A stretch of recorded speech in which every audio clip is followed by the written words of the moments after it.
Donald Trump facing new criticism for something he did on the campaign trail last night in South Carolina while defending his debunked claim that he saw thousands of Muslims celebrate the collapse of the Twin Towers here in New York. He appeared to mock a reporter with a disability. Take a look. Written by a nice reporter. Now the poor guy, you got to see this guy. Oh, I don't know what I said. I don't remember. He's going like, I don't remember. Oh, maybe that's what I said. This is 14 years ago.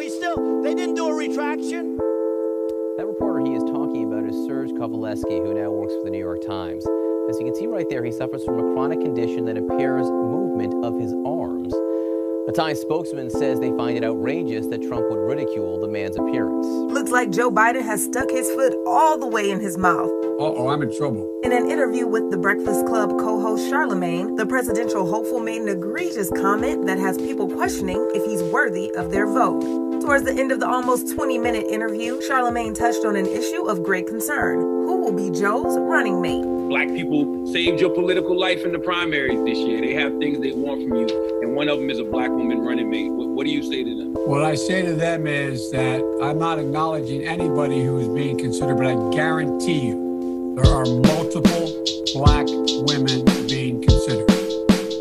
Multiple. Charlemagne had a follow-up question, but got interrupted by someone off camera saying their time was up. The radio host instead invited Biden to come back, but Joe's response was off-putting.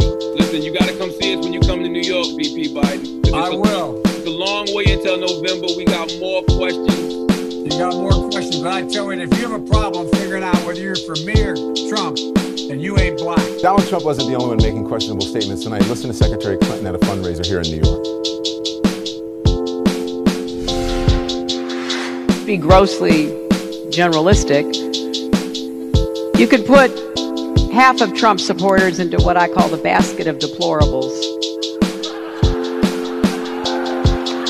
Right?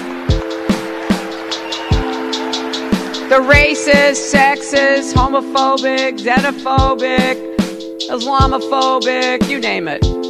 But that other basket of people are people who feel the government has let them down.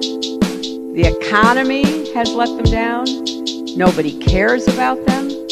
Even though we face the difficulties of today and tomorrow, I still have a dream.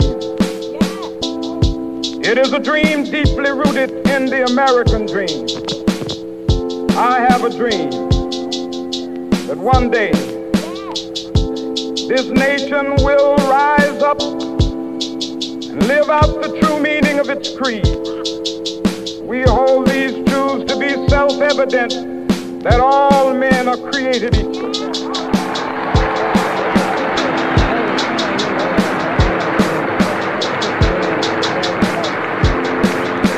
I have a dream that one day on the red hills of Georgia, sons of former slaves and the sons of former slave owners will they be able to sit down together at the table of brotherhood. I have a dream.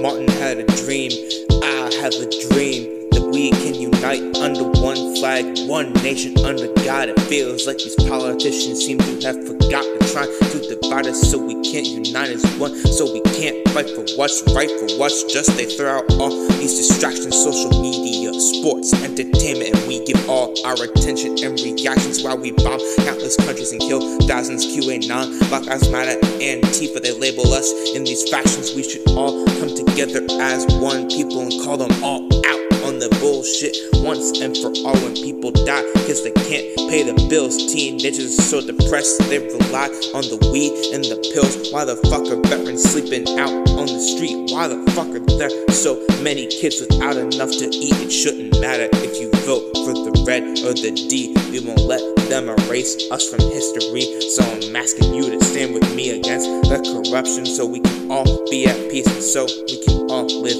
out Martin